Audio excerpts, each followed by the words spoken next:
Dans un petit village paisible, entouré de collines verdoyantes et d'une rivière scintillante, les habitants vivaient heureux. Chaque matin, les femmes allaient au marché vendre leurs produits, les enfants jouaient dans les ruelles et les hommes travaillaient dans les champs. La vie était simple et joyeuse. Un jour, un étranger mystérieux arriva au village. Vêtu d'un long manteau noir et d'un chapeau qui cachait son visage, il tirait une charrette couverte d'un drap sombre. Les villageois le regardèrent avec curiosité et méfiance. Il s'installa dans une maison abandonnée à l'écart du village.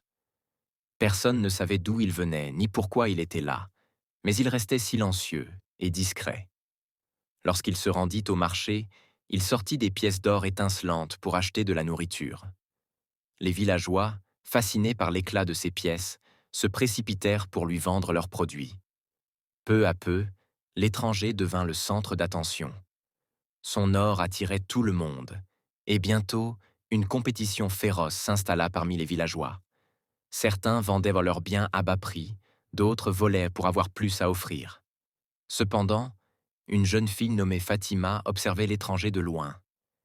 Elle n'était pas attirée par son or, mais plutôt intriguée par son comportement.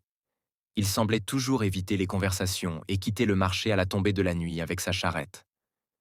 Une nuit, poussée par la curiosité, Fatima décida de suivre l'étranger.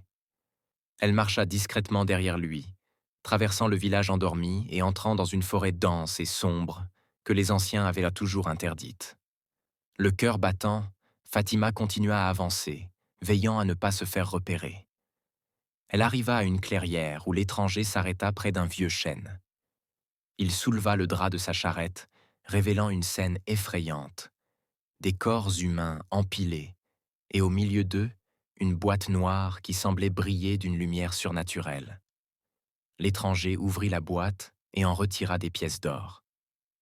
Terrifiée, Fatima comprit que ces pièces étaient créées à partir des âmes des villageois disparus. Chaque pièce représentait une vie prise par l'étranger. Elle recula involontairement, marchant sur une branche sèche qui craqua sous son poids. L'étranger se retourna brusquement, ses yeux brillants dans l'obscurité. Fatima courut aussi vite qu'elle le pouvait, le cœur battant, jusqu'au village. Elle réveilla les anciens et leur raconta tout ce qu'elle avait vu. D'abord sceptiques, ils finirent par croire son histoire en voyant son visage marqué par la peur. Le chef du village rassembla les hommes et les femmes pour affronter l'étranger. Armés de torches et de bâtons, ils se rendirent dans la forêt. Lorsqu'ils atteignirent la clairière, ils trouvèrent l'étranger en train de collecter des pièces d'or. Pris de panique, il tenta de fuir, mais les villageois le capturèrent et mirent le feu à sa charrette. La lumière verte s'éteignit, et les âmes emprisonnées dans la boîte noire semblèrent s'évaporer dans l'air. Les villageois enterrèrent les pièces d'or restantes pour éviter qu'un tel malheur ne se reproduise.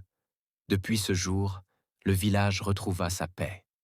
Fatima, grâce à son courage, sauva sa communauté, et son histoire devint une légende transmise de génération en génération.